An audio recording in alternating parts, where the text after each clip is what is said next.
संविधान को हस्तलिखित किसने किया था? प्रेम बिहारी नारायण रायजादा ने। और इस भारतीय संविधान को, इस पुस्तक के चारों तरफ सुंदर पुष्पों से, सुंदर चित्रों से अलंकृत किसने किया था? तो नंदलाल बोस और राम मनोहर सिन्हा, ब्योहर राम मनोहर सिन्हा, इन दोनों ने मिल करके इसे सजाया और अलंकृत किया था। किसको? भारतीय संविधान को। अगले सवाल पर चलते हैं।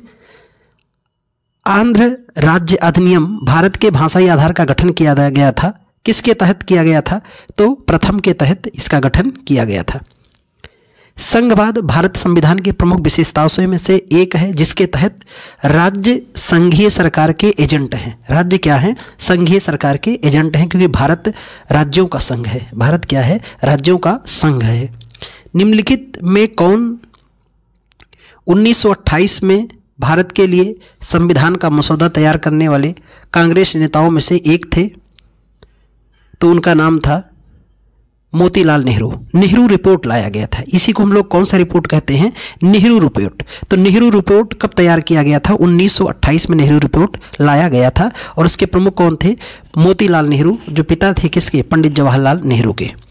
और ये श्यामा प्रसाद मुखर्जी नाम सुने हैं, ये संघ के कार्यकर्ता थे और 1947 के बाद के मंत्रिमंडल में त्यागपत्र देने वाले कैबिनेट मंत्री यही थे। कौन? श्यामा प्रसाद मुखर्जी साहब। अगले सवाल पर आते हैं। नेहरू रिपोर्ट निम्न से संबंधित था। किससे संबंधित था नेहरू रिपोर्ट? तो नेहरू रिपोर्ट का संबंध था संवैधानिक ढांचे से। संवैधानिक ढांचे से संबंधित था नेहरू रिपोर्ट, जो कब लाया गया? 1928 में। किसी देश का संविधान कई उद्देश्यों की पूर्ति करता है। निम्नलिखित में से कौन सा विकल्प उनमें से एक नहीं हो सकता है? तो यह इसमें शामिल है कि सरकार के अध्यक्षीय स्वरूप को बरकरार रखना चाहिए। यह शामिल नहीं है। अध्यक्षीय स्वरूप को मांग नहीं की जाती है। निम्नलिखित में से कौन सा कथन सत्य है? सत्य कथन की पहचान करना है कि भारत का संविधान अंग्रेजी और हिंदी हाथों से लिखा गया था। ये सही है। 11 दिसंबर 1946 को डॉक्टर अंबेडकर ने अपना अस्थायी, गलत है। हंटर कमीशन के तहत संविधान सभा, नहीं, गलत है। 26 अगस्त को संविधान दिवस, जी नहीं, 26 नवंबर को संविधान दिवस मनाते हैं। तो पहला ऑप्शन ही क्या है? सत्य है, बाकी सभी असत्य हैं। अगस्त 1858 में ब्रिटिश संसद ने एक अधिनियम पारित किया जिसके तहत कंपनी के शासन को समाप्त कर दिया गया। और इसे कौन सा अधिनियम या एक्ट कहा जाता है? तो इसको हम लोग भारत शासन अधिनियम के नाम से जानते हैं।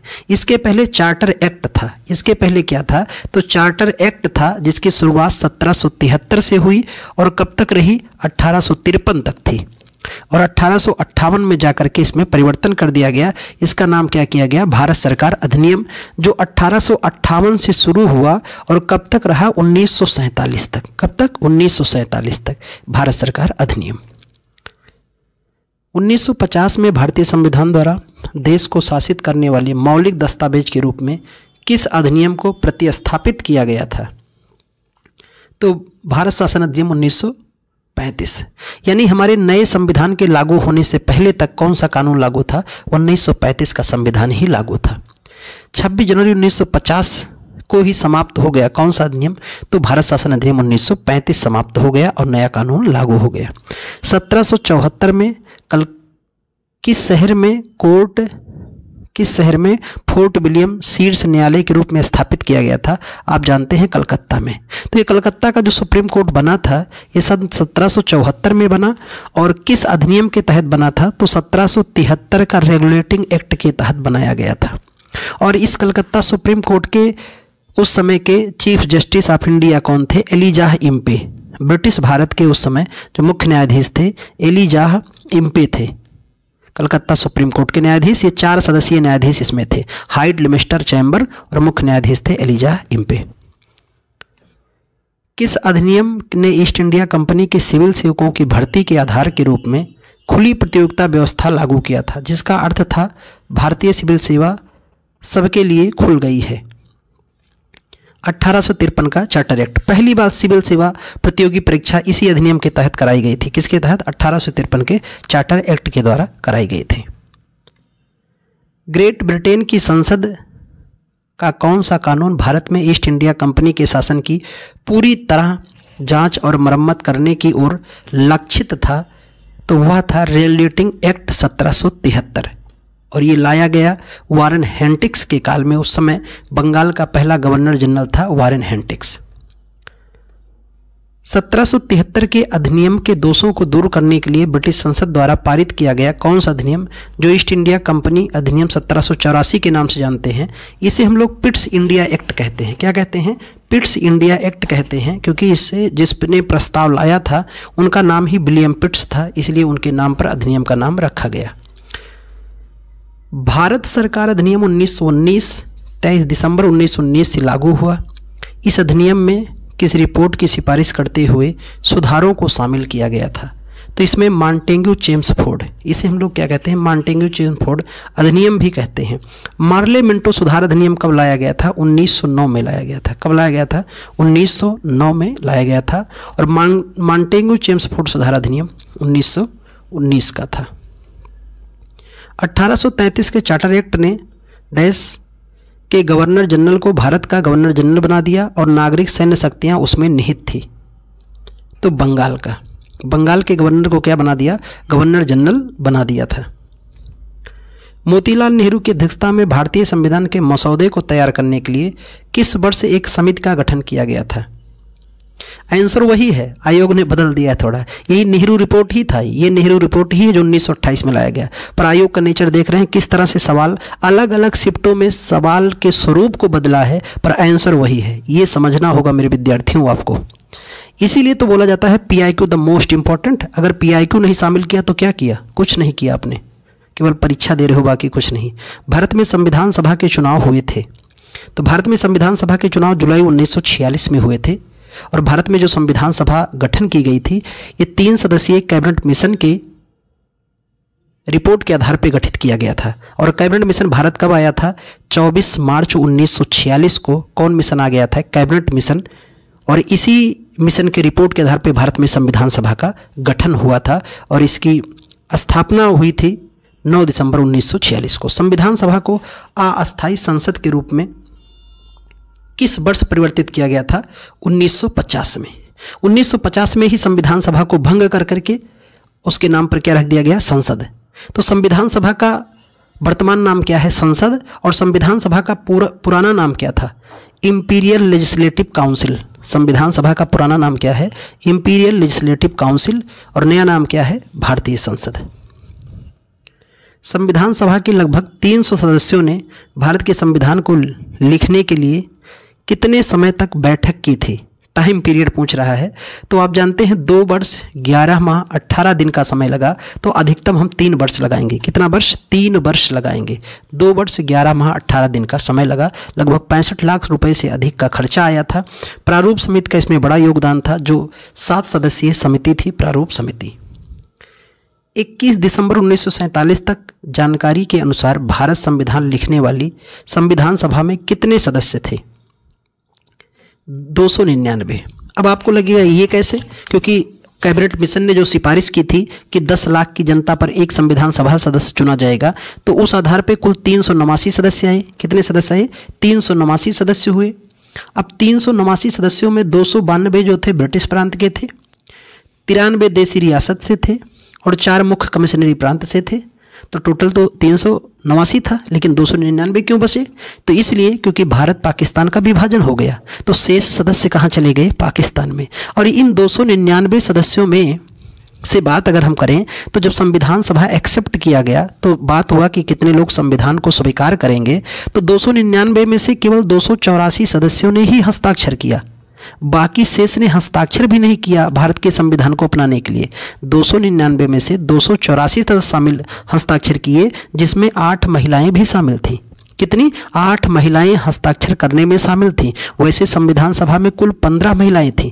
कितनी थीं? 15 महिला। एकमात्र मुस्लिम महिला बेगम एयाज रसूल भी थी।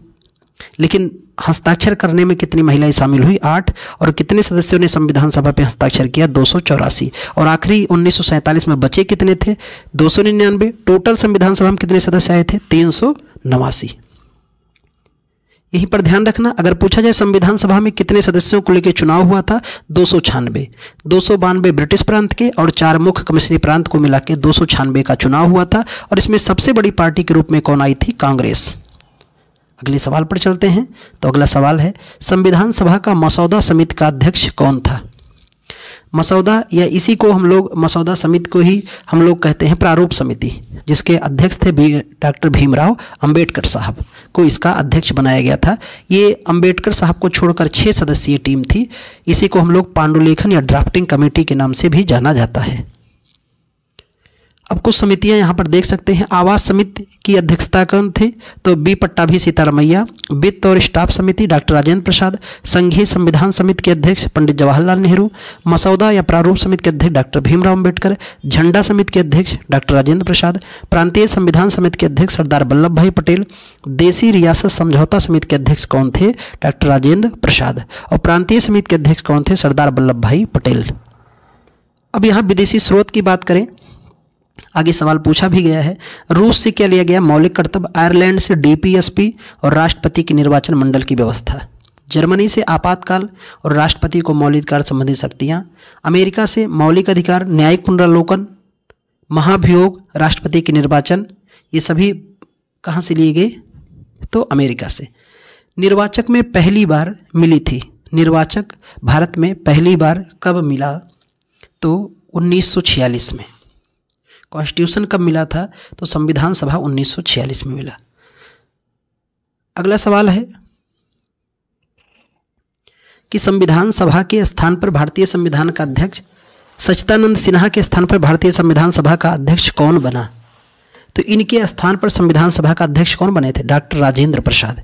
कौन बने थे? डॉक्टर राजेंद्र प्रसाद को बनाया गया था।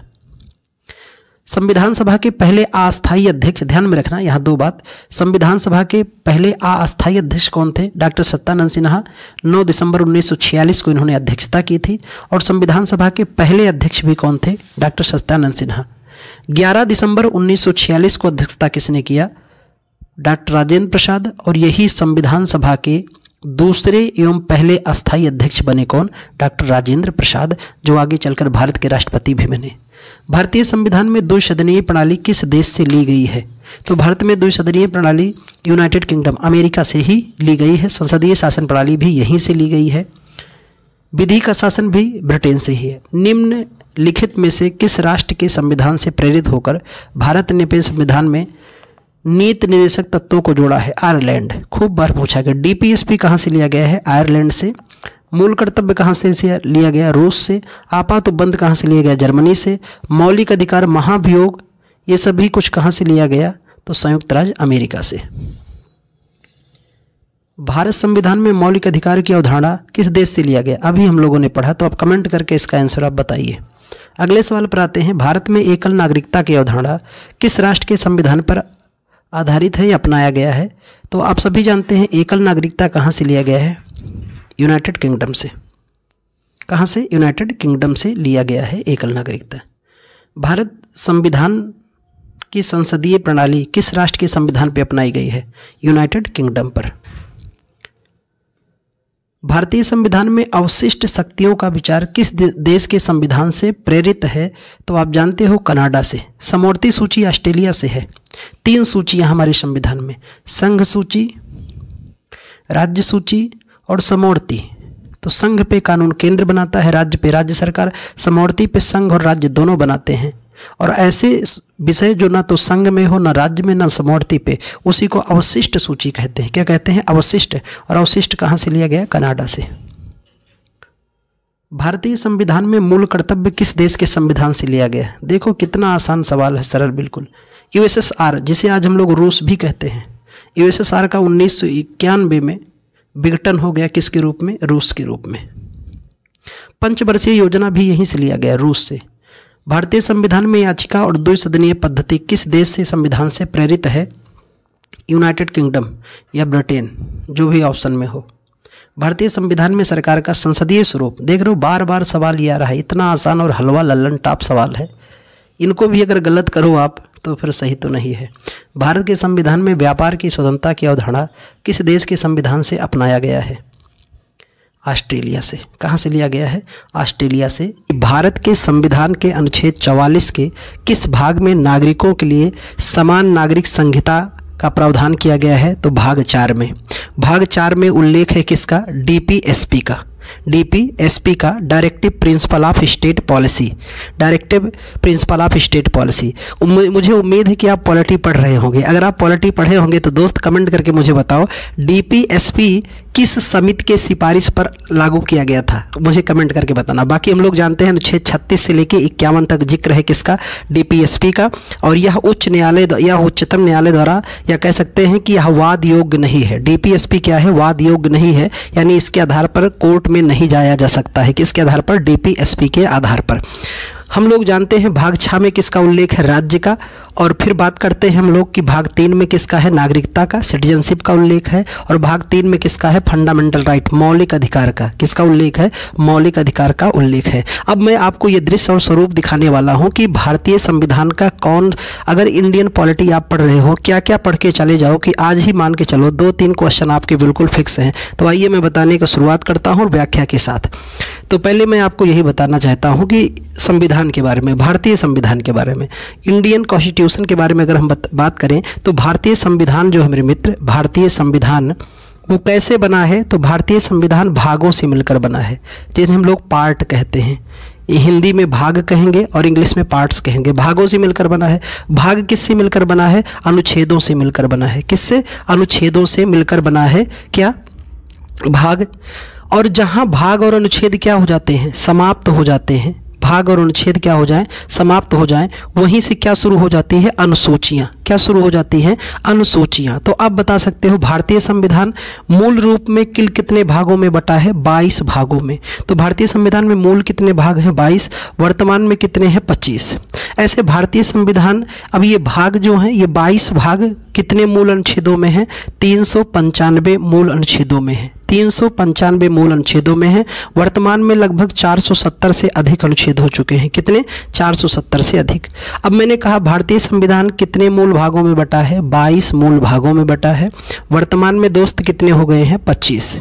और ये भाग किससे मिलकर बना है, अनुच्छेद से। तो मूल संविधान में 395 अनुच्छेद हैं और वर्तमान में 470 से अधिक। तो ये डाटा याद नहीं करना है। कहते हैं जहाँ भाग और संविधान समाप्त हो जाते हैं वहाँ अनुसूची यानी शेड्यूल्ड शुरू होता है।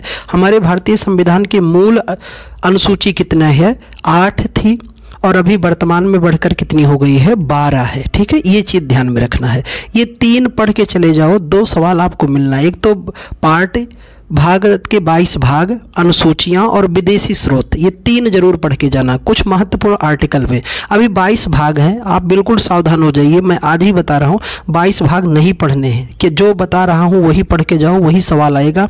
अभी आप देखना भी। तो अब देखिए मैं हाईलाइट करता हूँ, आपको वही पढ़ना है। पहले एक बार हम लोग देखते हैं कि भाग 1 में संघ राज्य क्षेत्र, 2 में नागरिकता, इसको हाईलाइट करना। भाग 3 मौलिक अधिकार, ध्यान रखना। भाग 4 DPSP, ठीक है। फिर भाग 4 मूल कर्तव्य के बारे में बात करते हैं। फिर हमको ध्यान रखना है, इसके बाद फिर सीधा हम लोग ध्यान करेंगे किसको, तो इसके बाद आपको नोट डाउन करना है भाग 14 को। सीधा किसको, भाग 14 ध्यान में रखना है। भाग 14 को याद रखना है। भाग 14 के बाद आपको क्या ध्यान रखना है, भाग 15, 14 में ध्यान रखना है कि संघ राज्य के अधीन सेवाएं हैं। ठीक है, 14 का में अधिकरण है, 14A में अधिकरण है, ट्रिब्यूनल। भाग 15 ध्यान में रखना है, निर्वाचन। भाग 16 में ध्यान रखना है कुछ वर्गों के लिए विशेष उपबंध। फिर भाग 17 ध्यान में रखना है, भाग 17 राजभाषा। भाग 18 आपात उपबंध। भाग 18 क्या है, आपात उपबंध। और भाग 20 को देखना है संविधान संशोधन। बस इतना ही याद रखना है। तो देखो, नागरिकता, मौलिक अधिकार, DPSP मूल कर्तव्य।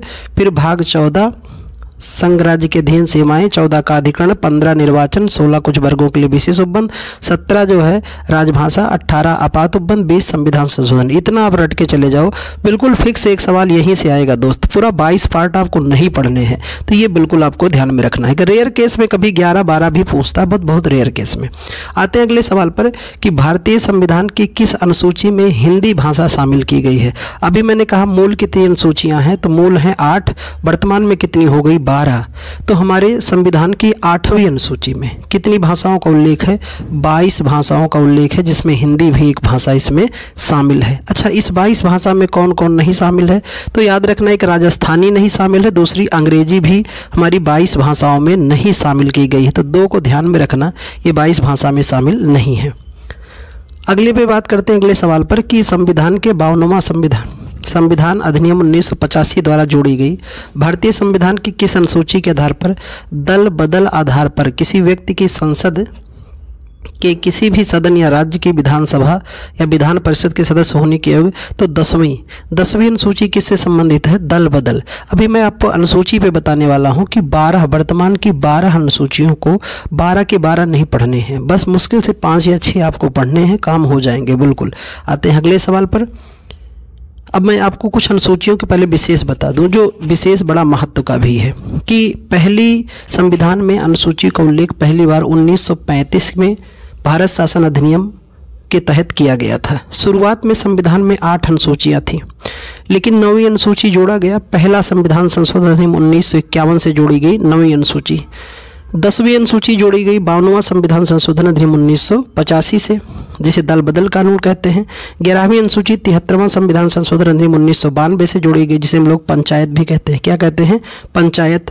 फिर बात करते हैं 12वीं अनुसूची 74वां संविधान संशोधन अधिनियम 1992 से जोड़ी गई, जिसे हम लोग नगर पालिका कहते हैं। क्या कहते हैं? नगर पालिका कहा जाता है। अब इसके इतर आपको ध्यान क्या रखना है? अनुसूची 3 याद रखना है। अभी इस पर हम लोग बात करते हैं और किस किस अनुसूची को याद रखना है। भारतीय संविधान की 4थी अनुसूची में इनमें से किससे संबंधित विषय वस्तु निहित है? तो राज्यसभा में सीटों का आवंटन। अनुसूची 3 याद करके जाना। 3 में क्या उल्लेख है? शपथ। संविधान के सभी प्रमुख पदाधिकारियों का शपथ का उल्लेख है। अपवाद याद रख लेना कि किनका अनुसूची 3 में शपथ का उल्लेख नहीं किया गया है।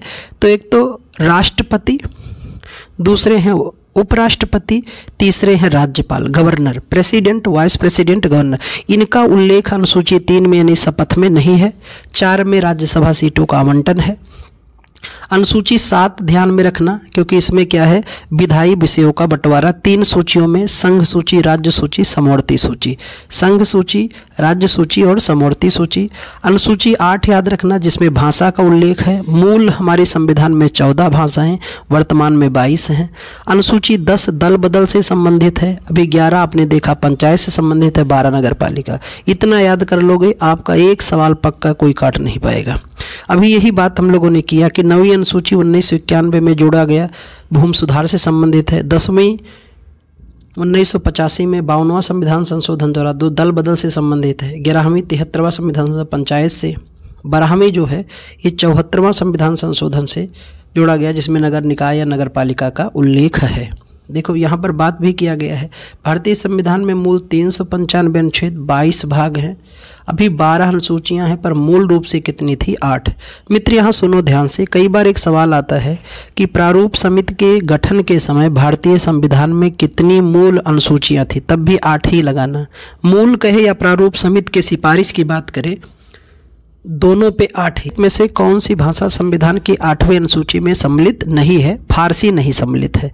हमारे संविधान में मूल कितनी भाषाएं थी? तो मूल 14 थी, और अभी कितनी हो गई हैं? 22। यानी कितनी जोड़ी गई? 8 भाषा जोड़ी गई। अभी जो 8 भाषाएं जोड़ी गई हैं ये पूछी जाती हैं। इनको आपको 3 संशोधन ध्यान रखना है। 21वां संविधान संशोधन, 71वां संशोधन। अब 21 को 71 में जोड़ दो तो कितना हो जाएगा? 92वां संविधान संशोधन। 3 संशोधन से जोड़ी गई 8 भाषाएं। कितने संशोधन जोड़ी गई? 3। 21, 71, 92, 21, 71, 92, ये 3 याद रखना है। कितने संशोधन से? 3 से। 21वां संशोधन, 71वां संविधान संशोधन, 92वां। 21वां संविधान संशोधन से कौन सी भाषा जोड़ी गई? सिंधी। बिल्कुल ट्रिक से रटो और याद कर लो, आज से रटना नहीं पड़ेगा। 71 से जोड़ी गई 3 भाषा, उसका ट्रिक क्या है? नमक। ने से नेपाली, माँ से मणिपुरी, का से कोंकणी। याद रखना, ना से नेपाली, माँ से मणिपुरी, का से कोंकणी। 92वां संविधान संशोधन द्वारा 4 भाषा जोड़ी गई, BDMS, BDMS। B for Bodo, D for Dongri, B for Bodo, D for Dogri, M for Maithili, S for Santhali. देखो कितनी भाषा हो गई, सिंधी 1, नेपाली 2, मणिपुरी 3, कोंकणी 4, बोडो 5, डोगरी 6, मैथिली 7 और संथाली 8। यही 8 भाषाएं जोड़ी गई। याद रखना कितने संशोधन, 3, 21, 71, 92। 21 से सिंधी, 71 से नमक, नेपाली, मणिपुरी, कोंकणी, 92 से BDM, B for Bodo, D for Dogri, M for Maithili, S for Santhali. अगला सवाल है, भारतीय संविधान को अपनाया गया तो उसमें कितनी अनुसूचियां थीं जब भारतीय संविधान को। अभी मैंने बात किया ना कि ऐसे प्रश्न से खूब सावधान रहना, आयोग आपको भटकाने का प्रयास करता खूब है। तो कितनी अनुसूचियां थी, 8 ही। मूल रूप से कुल संविधान में 8 अनुसूचियां ही थीं और अभी वर्तमान में कितनी हो गई हैं, 12 हो गई हैं। नागरिकों के मूल अधिकार संविधान के किस भाग में सम्मिलित किए गए हैं, भाग 3 में, जिसे हम लोग फंडामेंटल राइट कहते हैं। भारत का मैग्ना कार्टा कहा जाता है किसे, मूल अधिकार को ही कहते हैं। अब बात करते हैं मूल अधिकार की, तो इसका उल्लेख भाग 3 में अनुच्छेद 12 से 35 तक है। कुल 6 मौलिक अधिकारों का वर्णन किया गया है।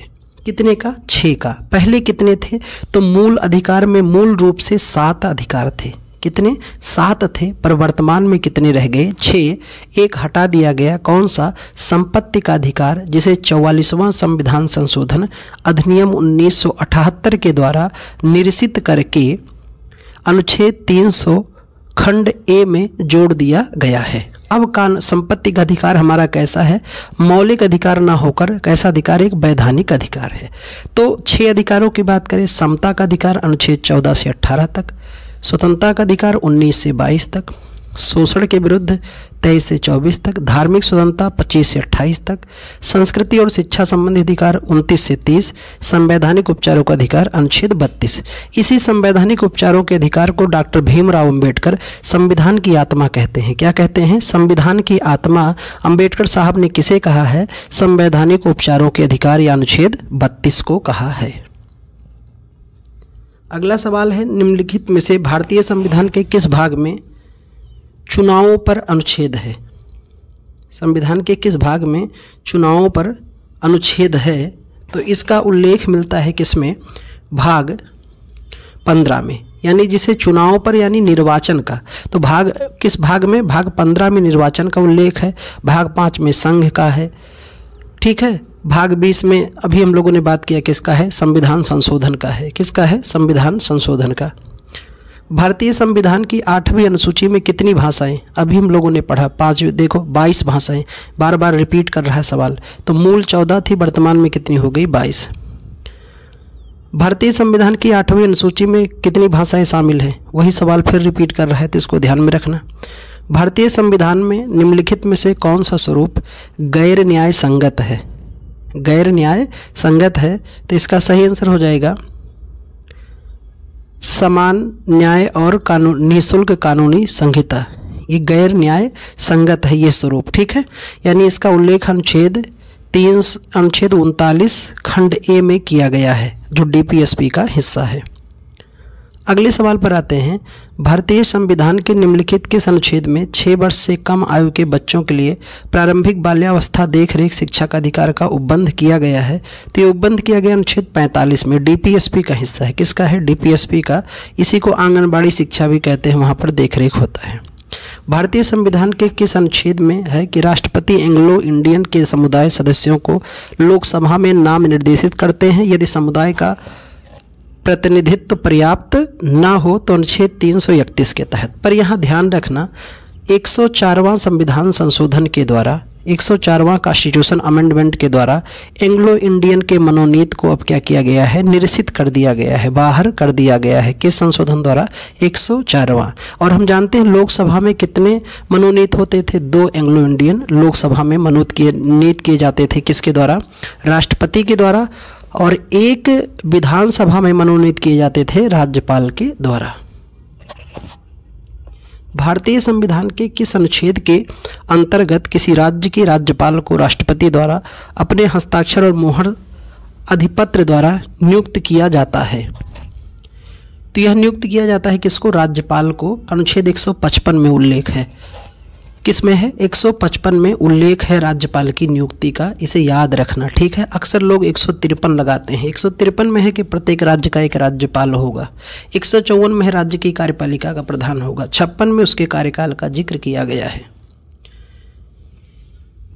भारत के संविधान का अनुच्छेद 76 किससे संबंधित है? भारत के महान्यायवादी से, अटॉर्नी जनरल ऑफ इंडिया। तो कहते हैं कि सरकार का प्रथम विधिक अधिकारी किसे कहा जाता है? महान्यायवादी को कहा जाता है। इसके बारे में एक सवाल आता है दोस्त कि कौन सा ऐसा व्यक्ति है जो तो ना तो लोकसभा का सदस्य है ना तो राज्यसभा का, पर ये दोनों सदन की कार्रवाई में शामिल हो सकता है, बैठ सकता है, बोल सकता है, किंतु मतदान नहीं कर सकता है। तो कौन है? महान्यायवादी है। और इसकी नियुक्ति कौन करता है? राष्ट्रपति के द्वारा किया जाता है। वर्तमान के भारत के महान्यायवादी कौन है? आर वेंकट रमणी। भारत संविधान का कौन सा अनुच्छेद भारतीय संसद में मंत्रिपरिषद की भूमिका और जिम्मेदारियों का वर्णन करता है? अनुच्छेद 74। अनुच्छेद 74 में कहा गया है राष्ट्रपति को सलाह और सहायता देने के लिए एक मंत्रिपरिषद होगी जिसके सलाह के अनुसार या स्वयं वह कार्य करेगा। कौन? राष्ट्रपति।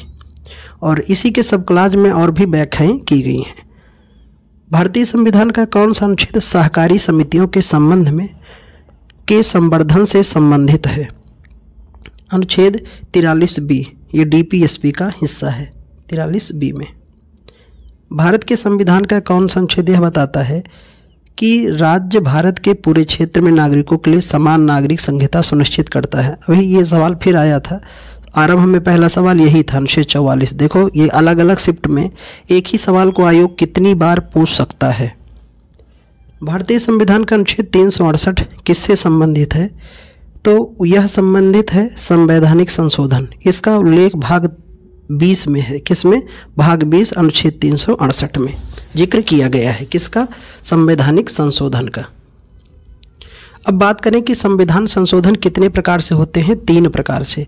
एक तो होता है साधारण बहुमत। साधारण बहुमत का मतलब है कि जैसे सदन में कोई मुद्दा पेश हुआ, कोई विधेयक पेश हुआ, उसको पास करना है तो एक तरफ 51 सदस्य हो जाएं और एक तरफ 49, तो एक सदस्य ज़्यादा हो जाए आधे से, तो इसे साधारण बहुमत कहते हैं। फिर कुछ है विशेष बहुमत। विशेष बहुमत का मतलब है 2/3, उपस्थित सदस्यों का 2/3। और तीसरा संशोधन है विशेष बहुमत और राज्यों के अनुसमर्थन द्वारा संशोधन करके। तो 3 प्रकार के संशोधन भारत में जिक्र हैं और इन्हीं के द्वारा सारे नियम कानून बनाए जाते हैं। संविधान का निम्नलिखित में से कौन सा अनुच्छेद राज्य के अंतरराष्ट्रीय शांति और सुरक्षा की अभिवृद्धि का निर्देश देता है? सबसे पॉपुलर और सबसे मशहूर सवाल है ये मेरे दोस्त, अनुच्छेद 51। DPSP 36 से 51 तक है, तो उसी में यह जिक्र है। इसी में पंचशील सिद्धांत का भी उल्लेख मिलता है। भारतीय संविधान के निम्नलिखित में से कौन सा अनुच्छेद भारत के राष्ट्रपति को राष्ट्रीय आपातकाल घोषित करने की शक्तियाँ प्रदान करता है? अनुच्छेद 352। हम जानते हैं भाग 18 में, किस में? भाग 18 में आपातकाल का उल्लेख है।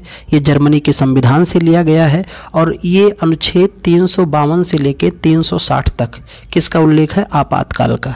और हमारे यहाँ 3 प्रकार के आपातकाल है, राष्ट्रीय आपातकाल, राष्ट्रपति शासन और वित्तीय आपातकाल। तो आज तक कौन सा आपातकाल एक बार भी नहीं लगा है? कमेंट करके बताओ। 86वें संविधान संशोधन अधिनियम 2002 द्वारा भारत के संविधान में कौन सा अनुच्छेद जोड़ा गया है? यह सवाल है, कई बार पूछा जा चुका है। 21 खंड ए, शिक्षा कैसे क्या बन चुका है? मौलिक अधिकार। भारतीय संविधान के संदर्भ में निम्नलिखित में से कौन सा अनुच्छेद अपने नागरिकों को धर्म की स्वतंत्रता की गारंटी प्रदान करता है? अनुच्छेद 25। धार्मिक स्वतंत्रता का अधिकार अभी हम लोग पढ़े 25 से 28 तक। जनवरी 2019 तक भारतीय संविधान में अनुच्छेदों की संख्या कितनी है? अब देखो ऐसे सवाल आए तो सवाल छोड़ दिया करो, क्योंकि करंट आपको आर्टिकल पता नहीं होगा, ठीक है। ऐसे सवाल का आयोग हमेशा आयोग का ही माना जाता है, ऐसे सवाल का उत्तर हमेशा आयोग का माना जाता है। तो इसमें सही आंसर 448 बताया गया है, पर अभी वर्तमान में 470 से अधिक अनुच्छेद हो चुके हैं। पर मूल याद रखना है, मूल कितने थे? 395। भारत के संविधान में आरंभ में कितने अनुच्छेद थे? अभी वही बात हुआ, कितना? 395। अनुच्छेद 21 का संबंधित है 6 से 14 वर्ष की आयु के बच्चों को मुफ्त और अनिवार्य शिक्षा से संबंधित है। भारत के संविधान की प्रस्तावना में निम्नलिखित में से कौन सा शब्द सम्मिलित नहीं है? तो कौन सा शब्द सम्मिलित नहीं किया गया है? पूंजीवाद नहीं सम्मिलित है, बाकी बंधुत्व, संप्रभु और न्याय शब्द का उल्लेख है। संविधान की प्रस्तावना का कौन सा शब्द भारत को पूर्ण राजनीतिक स्वतंत्रता, सर्वोच्च शक्ति वाले शब्द के रूप में वर्णित करता है? संप्रभुता, सॉवरेनिटी, इसका शाब्दिक अर्थ होता है सर्वोच्च शक्ति। तो भारत संप्रभु कब हुआ? 15 अगस्त 1947 के बाद। भारत के संविधान की प्रस्तावना को जवाहरलाल नेहरू ने संविधान सभा में पेश किया था, जिसे उद्देश्य प्रस्ताव के नाम से जानते हैं। तो 13 दिसंबर 1946 को पेश किया था और इसे 22 जनवरी 1947 को स्वीकार किया गया था। सबसे पहले उद्देश्य प्रस्ताव किसने पेश किया था? पंडित जवाहरलाल नेहरू ने ही पेश किया था। कौन सा शब्द भारतीय संविधान के प्रस्तावना में शामिल नहीं है? यानी वो शब्द ही शामिल नहीं है। तो धर्म शब्द शामिल नहीं है, बल्कि समानता, समाजवादी, धर्मनिरपेक्ष शब्द को शामिल किया गया है। जनता को आंतरिक के साथ साथ बाह्य मामलों पर निर्णय करने का सर्वोच्च अधिकार है। कोई भी बाहरी शक्ति भारत सरकार को आदेश नहीं दे सकती। यह भारत को बनाता है। तो यह भारत को क्या बना रहा है? सार्वभौम। भारत क्या बन चुका है? सार्वभौम, समाजवादी, पंथनिरपेक्ष, लोकतंत्रात्मक गणराज्य हो चुका है। भारतीय संविधान की प्रस्तावना द्वारा यह प्रकल्पित है कि कानून के समक्ष सभी समान हैं। सभी क्या हैं? समान हैं, यानी समता को स्पष्ट करता है। संविधान के ऐसे नियम निर्दिष्ट करता है जो हमारे संविधान के नेताओं द्वारा सत्ता का दुरुपयोग किए जाने की रोकथाम करते हैं। इनमें से कौन सा कानून संबंधित धारा में निहित है? तो यह है आपका मौलिक अधिकार, फंडामेंटल राइट। ठीक है, यह राज्य के विरुद्ध लोगों को गारंटी देता है। राजनीतिक अधिकार भी जनता को प्रदान करता है। क्या? मौलिक अधिकार। भारतीय संविधान के निम्नलिखित में से किस अनुच्छेद के अनुसार देश के नागरिकों को प्राण और दैहिक स्वतंत्रता का अधिकार दिया गया है? अनुच्छेद 21, इसे जीवन का अधिकार भी कहते हैं। 20 और 21 को, जो आपातकाल के दौरान प्रतिबंधित नहीं किया जाता है। किस अनुच्छेद को? अनुच्छेद 20 और 21 को। भारत के संविधान के निम्नलिखित मौलिक अधिकार में कौन सा बलात्श्रम के निषेध पर जोर देता है? तो बलात्श्रम के निषेध पर जोर देता है शोषण के विरुद्ध अधिकार, अनुच्छेद 23 से 24। अनुच्छेद 23 से 24 में इसका जिक्र है। भारतीय संविधान के 44वें संविधान संशोधन अधिनियम 1978 के द्वारा कौन सा एक मौलिक अधिकार नहीं है? अब कमेंट करके मुझे बताओ। अभी थोड़ी देर पहले हम लोग इसकी व्याख्या किए थे। भारतीय संविधान में कितने मूल अधिकार और कितने मूल कर्तव्य हैं? तो 6 मूल अधिकार हैं, 11 मूल कर्तव्य हैं। ये देखो 6 अधिकार: समता का अधिकार, स्वतंत्रता का अधिकार, शोषण के विरुद्ध, धार्मिक स्वतंत्रता का अधिकार, संस्कृति शिक्षा संबंधी अधिकार, संवैधानिक उपचारों का अधिकार। और भाग 4 का अनुच्छेद 51 का के तहत कुल 11 मूल कर्तव्य हैं। और ये संविधान में मूल कर्तव्य जोड़े गए थे किस समिति के सिफारिश पर? ये कमेंट करके आप बताओ। भारत के संविधान का निम्नलिखित में से कौन सा अनुच्छेद परिभाषित करता है कि 14 वर्ष से कम आयु के किसी बच्चे को किसी कारखाना या खदान में काम करने या किसी अन्य खतरनाक रोजगार में नहीं लगाया जाएगा? अनुच्छेद 24 में यह वर्णन मिलता है। भारत के संविधान के किस अनुच्छेद द्वारा अस्पृश्यता को समाप्त कर दिया गया है, जिसे अनटचेबिलिटी कहते हैं? ये किस अनुच्छेद के तहत? अनुच्छेद 17 के तहत अस्पृश्यता या छुआछूत का अंत कर दिया गया है। धारा 19 के तहत गारंटीकृत सभी मौलिक अधिकार भारत के संविधान के किस अनुच्छेद के तहत स्वचालित रूप से निलंबित हो जाते हैं? अनुच्छेद 352 के तहत जितने भी मौलिक अधिकार हैं सभी निलंबित हो जाते हैं।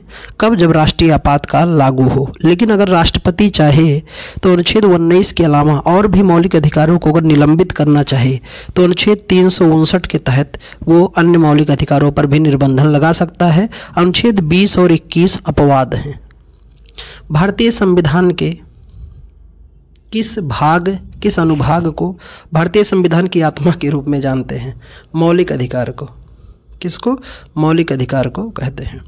निम्नलिखित में से किस परिस्थिति में स्वतंत्रता के मौलिक अधिकार को काम किया जाता है? तो इसका सही आंसर हो जाएगा राष्ट्रीय आपातकाल में। कब? राष्ट्रीय आपातकाल में। भारत निम्नलिखित कौन सा अधिकार उपभोक्ता संरक्षण से संबंधित नहीं है, यानी वो उपभोक्ताओं के अनुकूल नहीं है? समानता का अधिकार। बाकी आपके उपभोक्ता संरक्षण से संबंधित है। पुनः वही सवाल पूछा गया है, रिपीट हुआ है कि 14 वर्ष से कम उम्र के बच्चों को निषेध करता है संविधान अनुच्छेद 24। इनके यानी 14 वर्ष से कम उम्र के बच्चों को पढ़ना उनका मूल अधिकार है, तो उनको किसी कारखाना, होटल, रेस्तरां इत्यादि में कार्य नहीं कराया जा सकता है।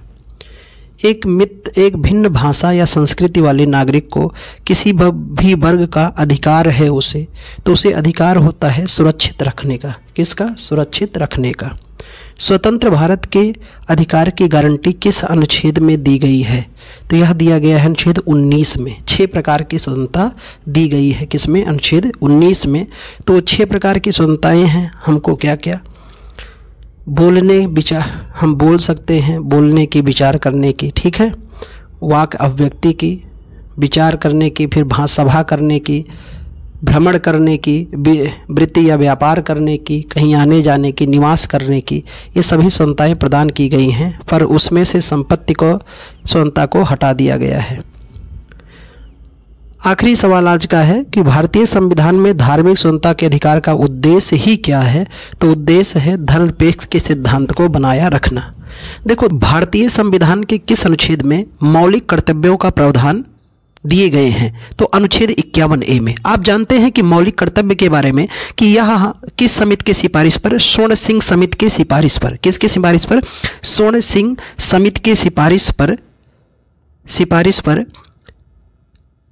कितने मूल कर्तव्य? तो 10 मूल कर्तव्य जोड़े गए थे। अभी वर्तमान में कितने हैं? 11 मूल कर्तव्य हैं। और कहा जाता है कि ये मूल कर्तव्य किस संशोधन द्वारा के लाए गए? तो ये 42वां संविधान संशोधन अधिनियम 1976 के द्वारा। और इस 42वां संविधान संशोधन को क्या कहते हैं? मिनी कॉन्स्टिट्यूशन ऑफ इंडिया के नाम से भी जाना जाता है। 21A में आप जानते हैं शिक्षा मौलिक अधिकार घोषित किया गया है। 18 में उपाधियों का अंत के बारे में बात की गई है। उपाधियों का अंत बताया गया है किसमें? अनुच्छेद 18 में। अगले सवाल पर आते हैं।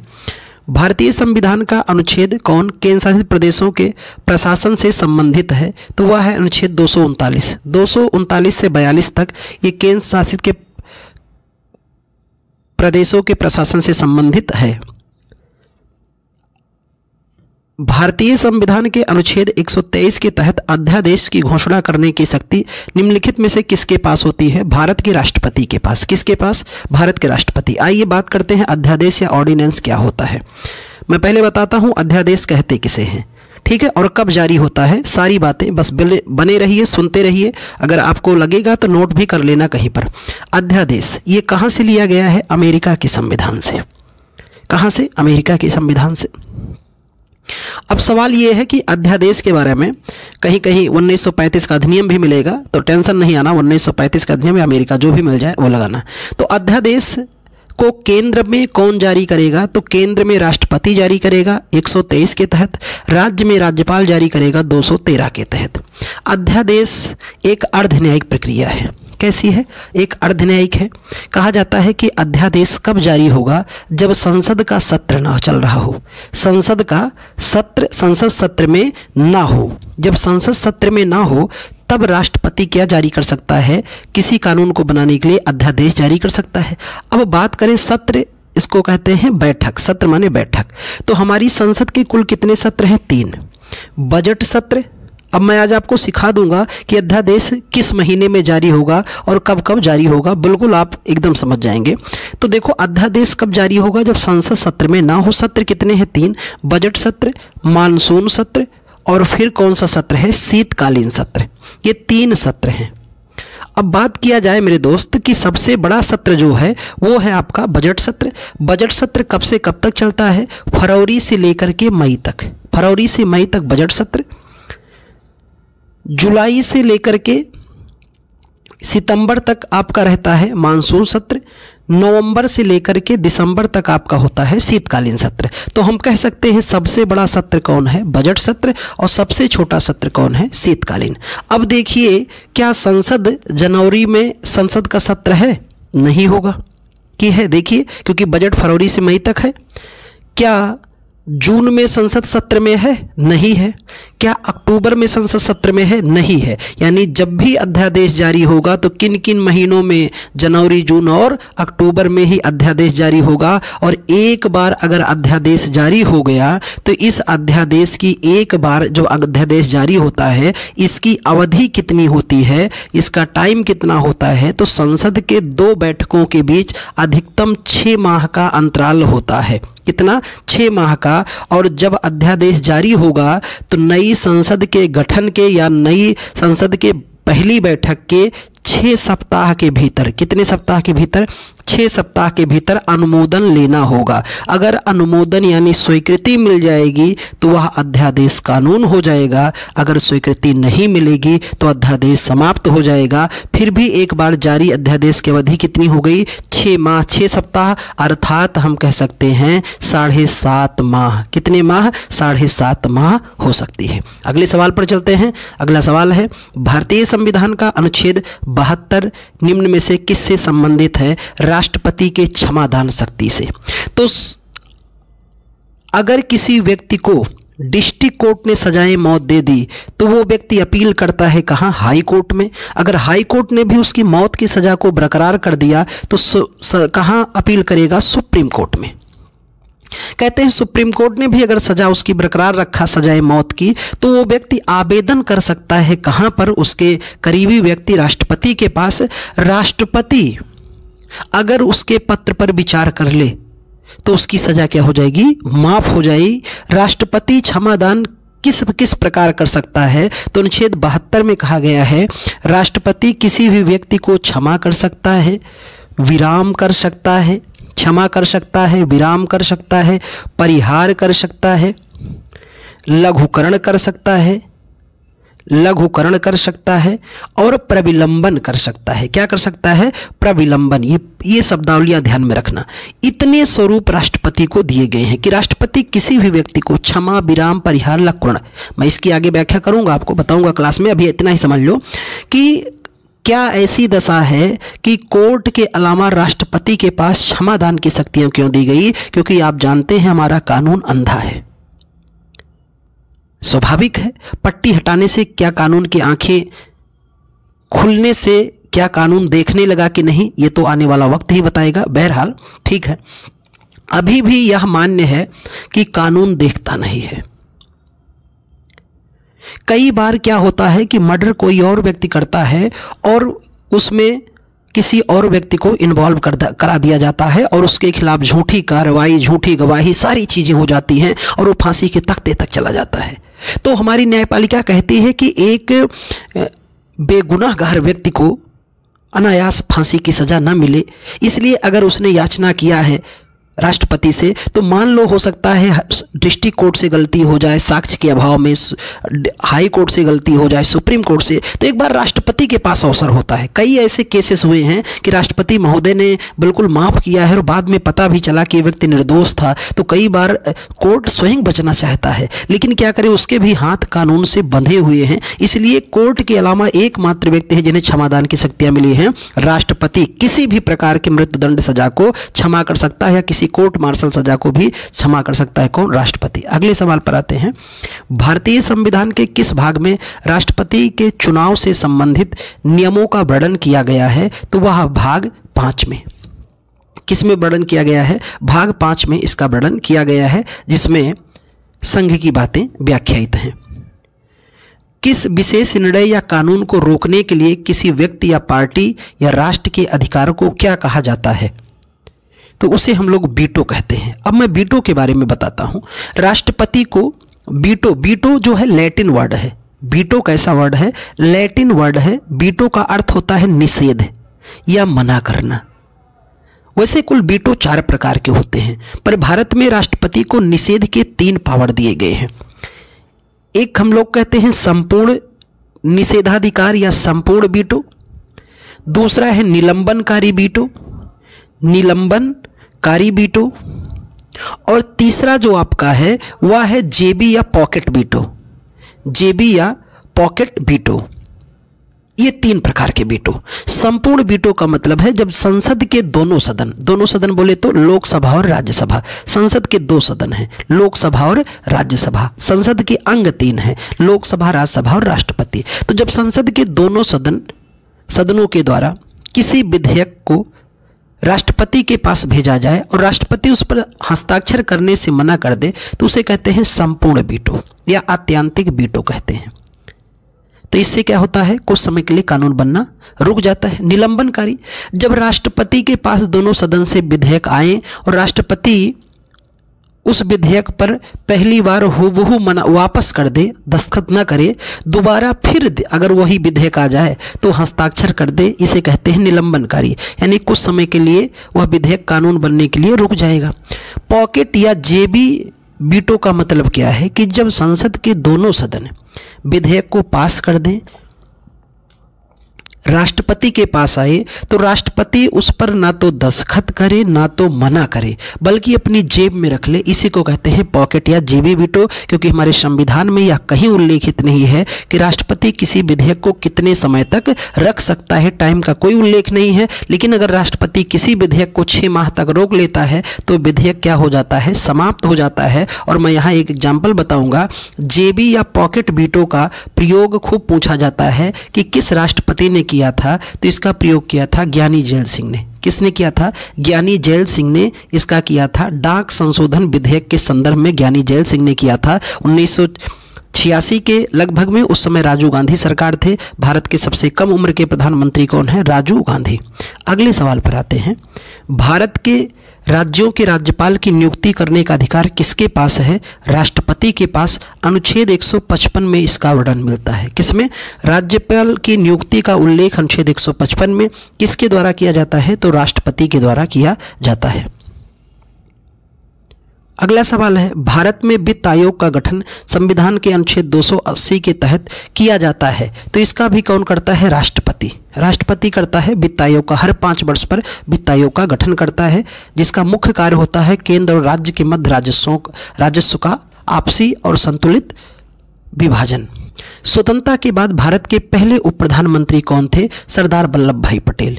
और स्वतंत्र भारत के पहले कहा जाए गृह मंत्री भी कौन थे? सरदार वल्लभ भाई पटेल ही थे। इनके बारे में कहते हैं भारत का लौह पुरुष किसे कहते हैं? सरदार वल्लभ भाई पटेल को। मोरारजी देसाई के बारे में बताएं तो कहते हैं भारत के पहले गैर कांग्रेसी प्रधानमंत्री कौन थे? मोरारजी देसाई। और भारत के सबसे अधिक उम्र के प्रधानमंत्री भी कौन थे? मोरारजी देसाई। चौधरी चरण सिंह के बारे में कहा जाता है कि भारत का एकमात्र प्रधानमंत्री जिसने संसद का एक दिन का भी सामना नहीं किया, उनका नाम क्या है? चौधरी चरण सिंह। तो ये नाम ध्यान में रखना है। राज्यसभा से संबंधित संवैधानिक प्रावधानों के संदर्भ में निम्नलिखित में से कौन सा कथन सही है? तो भारत के उपराष्ट्रपति राज्यसभा के पदेन अध्यक्ष होते हैं, ये बिल्कुल सही है। अनुच्छेद 63 में कहा गया है कि देश का एक उपराष्ट्रपति होगा। अनुच्छेद 64 में कहा गया है कि उपराष्ट्रपति राज्यसभा का पदेन सभापति होगा। और ये व्यक्ति जो उपराष्ट्रपति है, उपराष्ट्रपति के रूप में वेतन नहीं प्राप्त करता है, बल्कि राज्यसभा के सभापति के रूप में यह वेतन पाने का हकदार होता है। कौन? उपराष्ट्रपति। अगले सवाल पर आते हैं। राज्यसभा का पदेन अध्यक्ष कौन होता है? अभी देखो सवाल दोबारा वही पूछ रहा है, बस ट्रेंड चेंज किया है। इसीलिए मैं बोलता हूं PIQ श्रृंखला द मोस्ट इंपॉर्टेंट। बार बार देखो, 1000 बार देखो, जब तक नौकरी न पाओ तब तक देखो। तो कौन सा ऑप्शन हो जाएगा? उपराष्ट्रपति। राज्यसभा के बारे में निम्नलिखित में से कौन सा कथन सही है? तो इसका बिल्कुल सही कथन है कि राज्य विधानसभा के निर्वाचित सदस्य राज्यसभा के सदस्यों का चुनाव करते हैं। जैसे लोकसभा सीधा जनता द्वारा चुनी जाती है, पर राज्यसभा जो है जनता द्वारा अप्रत्यक्ष रूप से चुनती है। हम लोग विधानसभा सदस्यों को चुनते हैं। जैसे देखिएगा, लोकसभा सदस्य को MP कहते हैं, मेंबर ऑफ पार्लियामेंट, और विधानसभा सदस्य को MLA कहते हैं। क्या कहते हैं? MLA, या हम लोग वैसे भाषा में विधायक कहते हैं। तो हम लोग विधायक को वोट देते हैं, और विधायक किसको वोट देते हैं? राज्यसभा सांसद चुनते हैं। तो राज्यसभा सांसद हो गए, राष्ट्रपति हो गए, उपराष्ट्रपति हो गए, ये जनता द्वारा अप्रत्यक्ष रूप से चुने जाते हैं। अगले सवाल पर आते हैं। राज्यसभा का अध्यक्ष कौन होता है?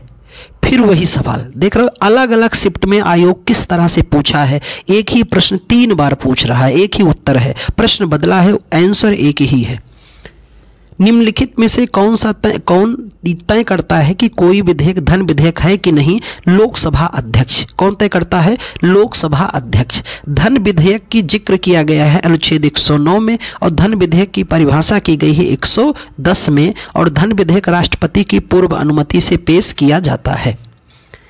लोकसभा के उपाध्यक्ष को निम्नलिखित में से किसके द्वारा पदच्युत किया जा सकता है? तो उसे पदच्युत किया जाता है लोकसभा के तत्कालीन सदस्यों के बहुमत द्वारा। लोकसभा में एक प्रस्ताव पारित करके उसे क्या किया जाता है? पद से हटाया जा सकता है। और वर्तमान के लोकसभा अध्यक्ष कौन है? ओम बिड़ला। ओम बिड़ला। और ये किस लोकसभा के अध्यक्ष हैं? 18वीं लोकसभा चल रही है। कौन सी लोकसभा? 18वीं लोकसभा के अध्यक्ष हैं। भारतीय संविधान के किस संशोधन द्वारा लोकसभा की सीटों को 525 से बढ़ाकर 545 कर दिया गया था? तो यह 31वां संविधान संशोधन द्वारा, किस 31वां संविधान संशोधन के द्वारा वृद्धि की गई थी। लोकसभा की पहली महिला स्पीकर का नाम क्या है? मीरा कुमार। क्या नाम है? मीरा कुमार है पहली लोकसभा महिला अध्यक्षा। और वर्तमान के कौन है? ओम बिड़ला। और पहले लोकसभा अध्यक्ष का नाम क्या है? जीबी मावलंकर। क्या नाम है? जीबी मावलंकर या गणेश वासुदेव मावलंकर। महाधिवक्ता के प्रसाद पर्यंत अपने पद पर बना रह सकता है किसके प्रसाद पर्यंत? राज्यपाल। जैसे महान्यायवादी यानी भारत सरकार का प्रथम विधिक अधिकारी राष्ट्रपति के प्रसाद पर्यंत पद धारण करता है, ऐसे महाधिवक्ता राज्यपाल के प्रसाद पर्यंत पद धारण करता है। आते अगले सवाल पे, संसद के दोनों सदन द्वारा एकल या संयुक्त अधिवेशन पारित होने के पश्चात प्रत्येक विधेयक की सहमति के लिए उनके समक्ष प्रस्तुत किया जाता है। किसके? राष्ट्रपति के समक्ष। जब दोनों सदन लोकसभा राज्यसभा बिल पास कर देते हैं तो ये राष्ट्रपति के पास जाता है। जैसे ही राष्ट्रपति उस पर सिग्नेचर करेगा ये बिल क्या बन जाएगा? एक्ट बन जाएगा, अधिनियम या कानून बन जाता है। किसी लोकतांत्रिक देश में कानून का अंतिम अधिकार किसके पास होता है? तो यह होता है संसद के पास। कौन किसके पास होता है? संसद के पास ही होता है, वही कानून बनाने की संस्था होती है। भारत के संविधान के निम्नलिखित प्रावधानों में से कौन सा प्रावधान संसद के साधारण बहुमत द्वारा संशोधित किया जा सकता है? तो संसद में गणपूर्ति या कोरम। संसद में गणपूर्ति या कोरम। भारत के में लोगों के डैश वाले राज्यों को अधिक प्रतिनिधि मिलते हैं। कहाँ से? अधिक आबादी वाले। जहाँ की आबादी अधिक होगी वहाँ अधिक प्रतिनिधि मिलेंगे। जैसे उत्तर प्रदेश में 80 लोकसभा सीटें हैं और राज्यसभा की कितनी हैं? 31 सीटें हैं। भारत के संविधान में अवशिष्ट मामलों पर कानून बनाने का अधिकार किसे सौंपा गया है? केंद्र सरकार को। हमारी 3 सूचियां हैं, संघ सूची, समवर्ती सूची और राज्य सूची।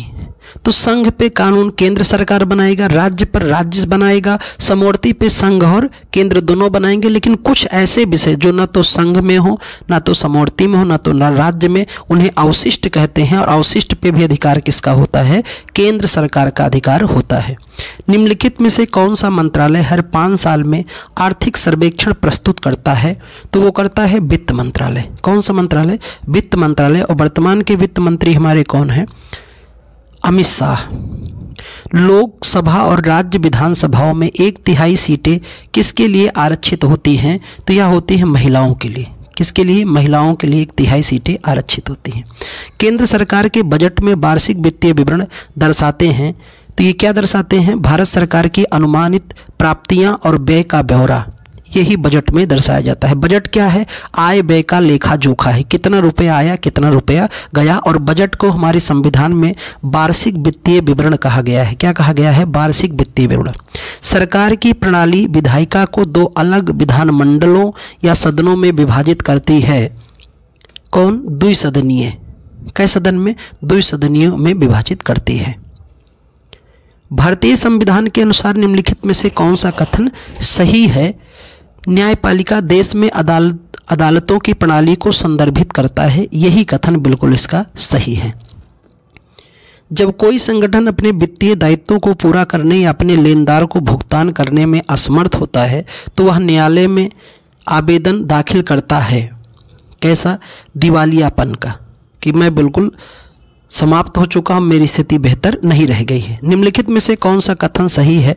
सही कथन चुनना है। सर्वोच्च न्यायालय का न्यायाधीश राष्ट्रपति को अपना त्यागपत्र सौंपता है। तो स्वाभाविक है कि सुप्रीम कोर्ट के न्यायाधीश की नियुक्ति भी कौन करता है?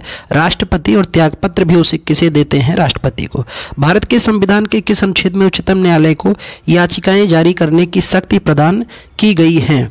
तो खूब जानते हैं, अनुच्छेद 32 में 5 प्रकार की सुप्रीम कोर्ट को याचिका और हाई कोर्ट को दोनों को प्राप्त हैं। बंदी, प्रत्यक्षीकरण, परमादेश, प्रतिषेध, अधिकार परीक्षा, उत्प्रेषण, 5 प्रकार के रिटेन को जारी करने की अनुमति दी गई है। अनुच्छेद 32 से दी गई है सुप्रीम कोर्ट को, अनुच्छेद 226 के तहत दी गई है हाई कोर्ट को। भारतीय संविधान के निम्नलिखित में से किस अनुच्छेद के तहत सर्वोच्च न्यायालय को न्यायालय की अवमानना के लिए दंडित करने की शक्ति शामिल की गई है? तो यह की गई अनुच्छेद 129 और 42 के द्वारा। निम्नलिखित में से क्या भारत के सर्वोच्च न्यायालय के अधिकार क्षेत्र में नहीं है? तो उसके अधिकार क्षेत्र में किसे शामिल नहीं किया गया है? वित्तीय क्षेत्र को। बाकी सभी उसके अधिकार क्षेत्र में है, क्योंकि संविधान का प्रहरी किसे कहते हैं? सुप्रीम कोर्ट को ही कहते हैं। भारत के सर्वोच्च न्यायालय की शक्ति के संदर्भ में न्यायिक समीक्षा का अर्थ क्या है? तो न्यायिक समीक्षा का अर्थ है सर्वोच्च न्यायालय के संदर्भ में कि यह संसद द्वारा पारित किसी भी कानून की संवैधानिकता की जांच कर सकता है। यानी संसद द्वारा बनाया गया कानून ही अंतरिम नहीं होगा, बल्कि उसका जांच भी कौन करेगा? न्यायपालिका, कि क्या वह कानून सम्मत बनाया गया है कि गैर सम्मत। अगर गैर सम्मत बना है तो उसको शून्य करने का पावर भी है। किसी व्यक्ति को सर्वोच्च न्यायालय के न्यायाधीश नियुक्त होने के लिए उच्च न्यायालय में कितने वर्षों तक अभ्यास करना अनिवार्य है? 10 वर्षों तक वह अधिवक्ता होना चाहिए, या 5 वर्षों तक हाई कोर्ट में न्यायाधीश हो, तब वह सुप्रीम कोर्ट का न्यायाधीश बन सकता है। एक औपचारिक दस्तावेज होता है जिसमें केवल भारत के उच्च न्यायालय या सर्वोच्च न्यायालय द्वारा सरकार को जारी किए गए न्यायालय के आदेश निहित होते हैं। रिट या परमादेश, क्या कहते हैं? परमादेश। राज्यों की परिषद में कामकाज, प्रक्रिया और आचरण किस नियम के तहत राज्यसभा के सभापति, उपसभापति के पैनल में 6 सदस्यों को नामित करते हैं, जिनमें एक सभापति और उपसभापति दोनों की अनुपस्थिति में सदन की अध्यक्षता करता है? नियम 8 के तहत। किसके तहत? नियम 8 के तहत।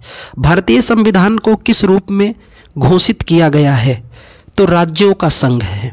भारत क्या है? राज्यों का संघ है। अनुच्छेद 1 में कहा गया है भारत अर्थात इंडिया राज्यों का संघ है। संविधान के अनुसार इंडिया को किस रूप में वर्णित किया गया है? तो भारत, इंडिया को भारत के रूप में वर्णित किया गया। भारत अर्थात इंडिया राज्यों का संघ होगा। निम्न में से किस विकल्प को भारत के लोकतंत्र का तीसरा स्तंभ माना जाता है? वह है स्थानीय स्वशासन, यानी केंद्र सरकार, राज्य सरकार और ग्रामीण सरकार या स्थानीय स्वशासन, जिसका जनक लॉर्ड रिपन को माना जाता है। नगर निगमों की बैठक की अध्यक्षता किसके द्वारा की जाती है? महापौर के द्वारा। किसके द्वारा किया जाता है? महापौर। उद्देश्य में पंचायती राज व्यवस्थाओं को बढ़ावा देना है, तो संविधान के 73वां संविधान संशोधन अधिनियम 1992 के द्वारा। 1992 के 73वें संविधान संशोधन में एक नया खंड जोड़कर पंचायतों को संवैधानिक मान्यता दी गई है। भाग 9 में, भाग 9 में पंचायत और 9 के काम में नगरपालिका को जोड़ा गया है। शहरी क्षेत्रों के लिए स्थानीय सरकारी निकायों को किस नाम से जाना जाता है? जिला पालिका के नाम, नगर पालिका के नाम से। किस नाम से? नगर पालिका के नाम से जानते हैं। पंचायत सदस्य बनने की न्यूनतम उम्र कितनी होनी चाहिए? 21 वर्ष। कितनी वर्ष? 21 वर्ष होनी चाहिए। अस्थाई सरकार की त्रिस्तरीय प्रणाली में शामिल नहीं है। किसे शामिल नहीं किया गया है? ग्राम समिति को नहीं शामिल है, बाकी पंचायत, ग्राम पंचायत, पंचायत समिति और जिला परिषद, ये 3 खंड शामिल हैं। और इसका सुझाव दिया था किसने? तो बलवंत राय मेहता समिति ने सुझाया था। भारत के चुनाव के संदर्भ में वीवीपैट में टी का क्या अभिप्राय है? टी का क्या अभिप्राय है? तो वह है ट्रेल। टी फॉर क्या होता है? ट्रेल। चुनाव के समय राजनीतिक दल और चुनाव लड़ने वाले उम्मीदवारों द्वारा अनुपालित किए जाने वाले मापदंडों और दिशा निर्देशों का संकलन क्या कहलाता है? तो इसे हम लोग आचार संहिता कहते हैं। और ये किसके द्वारा तय किया जाता है? इलेक्शन कमीशन ऑफ इंडिया के द्वारा तय किया जाता है। अगर देश का चुनाव है, स्थानीय स्तर पे है, तो राज्य निर्वाचन आयोग द्वारा। चुनाव आयोग का प्रमुख किसके द्वारा नियुक्त किया जाता है? तो जितने केंद्रीय पदाधिकारी हैं सब भारत के राष्ट्रपति द्वारा ही नियुक्त किए जाते हैं। भारत के चुनाव के संदर्भ में वीवीपैट शब्द का अर्थ क्या है, यानी फुल फॉर्म इसका क्या है? Voter verifiable paper audit trail, VVPAT इसका पूरा नाम है, voter verifiable paper audit trail. ऐसे ही एक नया आया है लोकतंत्र को बेहतर कराने के लिए NOTA, none of the above, ठीक है। और बाकी ईवीएम मशीन ही होता है, इलेक्ट्रॉनिक वोटिंग मशीन। तो ये भारत में स्वतंत्र और निष्पक्ष चुनाव कराने के लिए कौन सा स्वायत्त निकाय उत्तरदायी है, जिसे हम लोग निर्वाचन आयोग कहते हैं? Election commission of India. इसका उल्लेख संविधान के भाग 15 में है और अनुच्छेद 324 से लेकर के 329 तक है। कहीं कहीं 329 खंड का भी लिखा रहेगा, पर 324 से 329 तक इलेक्शन कमीशन वर्तमान में कई सदस्यीय है? 3 सदस्यीय है। और अभी इसके जो वर्तमान के मुख्य निर्वाचन आयुक्त हैं, chief election commission of India, chief election commission of India, वो हैं आपके राजीव कुमार। क्या नाम है? राजीव कुमार। और यहीं पर याद रखना आपको कि राजीव कुमार भारत के किस नंबर के इलेक्शन कमीशन ऑफ इंडिया है? 25वें। और यहाँ एक विशेष मैं बात और बताऊंगा, इलेक्शन कमीशन से जितने सवाल आएंगे हो जाएंगे। एक तो याद रखना है किस भाग में है, भाग 15 में। दूसरा याद रखना अनुच्छेद 324 से 29 तक। तीसरा याद रखना है कितने सदस्यीय हैं, वो 3 सदस्यीय कब से? 1990 के बाद से। पहले 1 सदस्यीय था। अभी वर्तमान के मुख्य निर्वाचन आयुक्त भारत के कौन है? राजीव कुमार। किस नंबर के हैं? 25वें। अगली बात है कि मुख्य निर्वाचन आयुक्त की नियुक्ति कौन करते हैं? प्रेसिडेंट। और आखिरी बात ये ध्यान रखना है इनका कार्यकाल, बस ये याद रखना है। क्यों मोस्ट इंपॉर्टेंट हो जाता है कार्यकाल? क्योंकि जो chief election commission of India होगा उसका कार्यकाल कितना होता है? 6 वर्ष या 65 वर्ष की आयु तक। और जो अन्य इलेक्शन कमीशन होंगे उनका कार्यकाल कितना होगा अन्य का? तो अन्य इलेक्शन कमीशन का कार्यकाल होगा 6 वर्ष या 62। ये दोनों डिफरेंस याद रखना।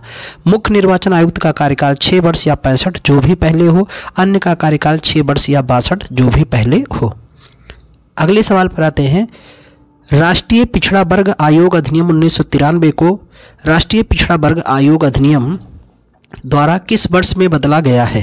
तो यह बदलाव किया गया 2018 में इसे बदला गया है।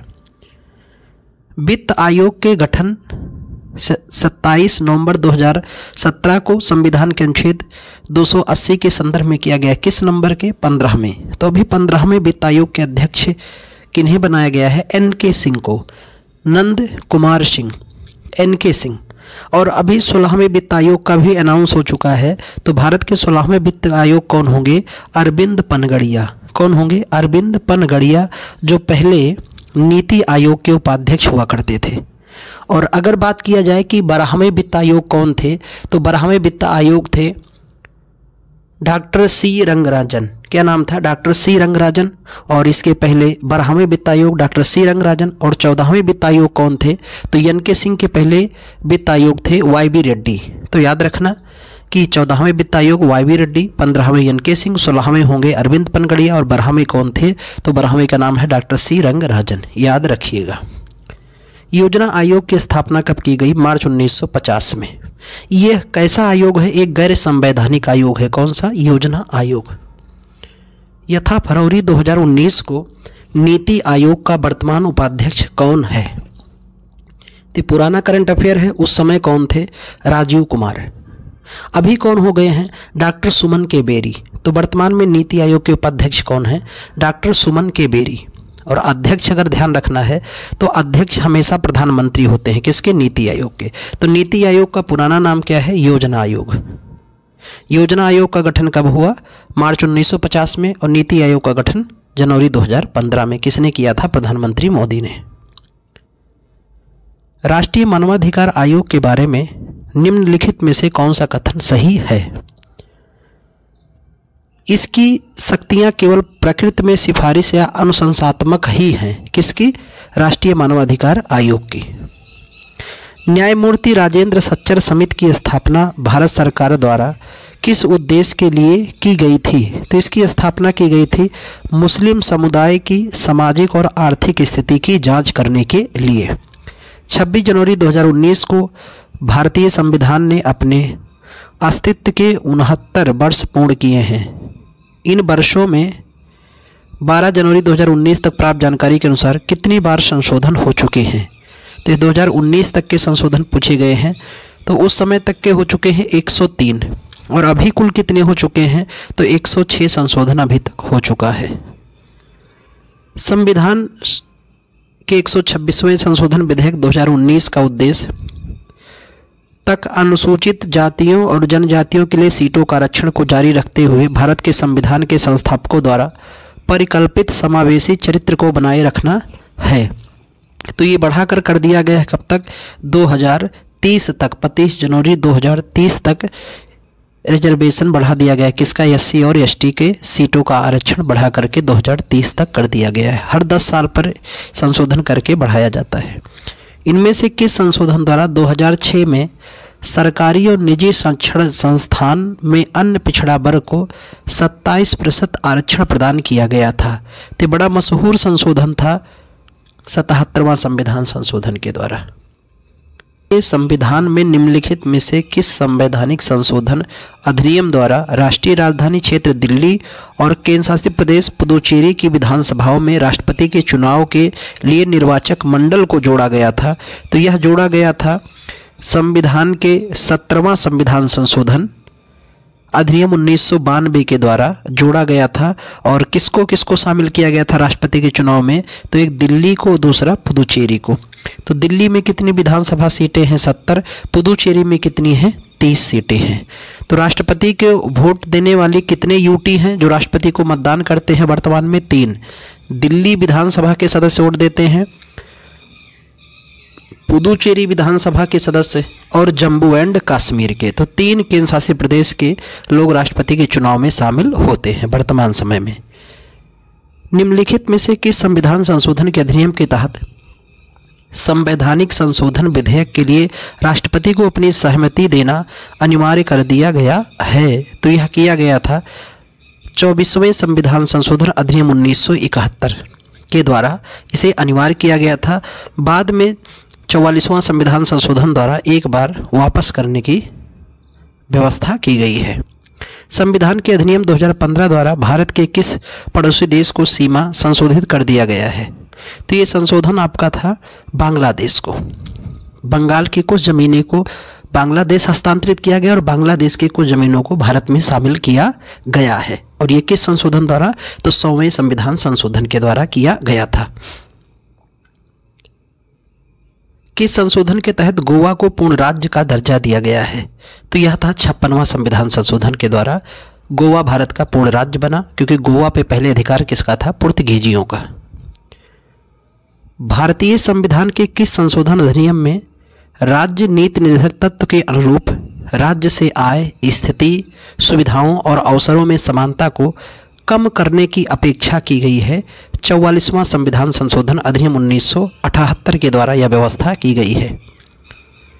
भारतीय संविधान का 74वां संशोधन अधिनियम 1992 किससे संबंधित है? आप सभी जानते हैं, नगर पालिकाओं से। 73वां पंचायत से है, 74वां नगर पालिका से संबंधित है। किस संविधान संशोधन के द्वारा रियासतों के पूर्व शासकों की उपाधियां और विशेषाधिकार को समाप्त कर दिया गया है? 26वें संविधान संशोधन के द्वारा यह समापन किया गया। निम्न में से किस संविधान संशोधन द्वारा शिक्षा का अधिकार प्रदान किया गया है? 86वां संविधान संशोधन के द्वारा शिक्षा को मौलिक अधिकार प्रदान किया गया है और इसके लिए अनुच्छेद 21 खंड ए जोड़ा गया है। पंचायती राज संस्था के अंतर्गत अस्तित्व में आया है? तो पंचायती राज संस्था अस्तित्व में आया 73वां और 74वां संविधान संशोधन अधिनियम 1992 के द्वारा। संविधान में मौलिक अधिकार को किस संशोधन के द्वारा शामिल किया गया है? तो 42वां संविधान संशोधन अधिनियम 1976 के द्वारा स्वर्ण सिंह समिति की सिफारिश पर भारतीय संविधान में मूल कर्तव्य को जोड़ा गया है। यानी मूल कर्तव्य मूल संविधान में आरंभ में नहीं था। संपत्ति के अधिकार को भारतीय संविधान के किस संशोधन द्वारा मौलिक अधिकार की सूची से हटाया गया? 44वां संविधान संशोधन अधिनियम 1978 के द्वारा। वर्तमान में संपत्ति का अधिकार एक कानूनी अधिकार है और इसे संविधान के अनुच्छेद 330 क्लास ए या खंड ए में रखा गया है, जो एक कानूनी अधिकार है, पर अब यह मौलिक अधिकार नहीं है। कौन सा? संपत्ति का अधिकार। भारतीय संविधान में पहला संशोधन किया गया था 1951 में। ये कई बार सवाल पूछा जा चुका है। 103वां संविधान संशोधन किससे संबंधित है?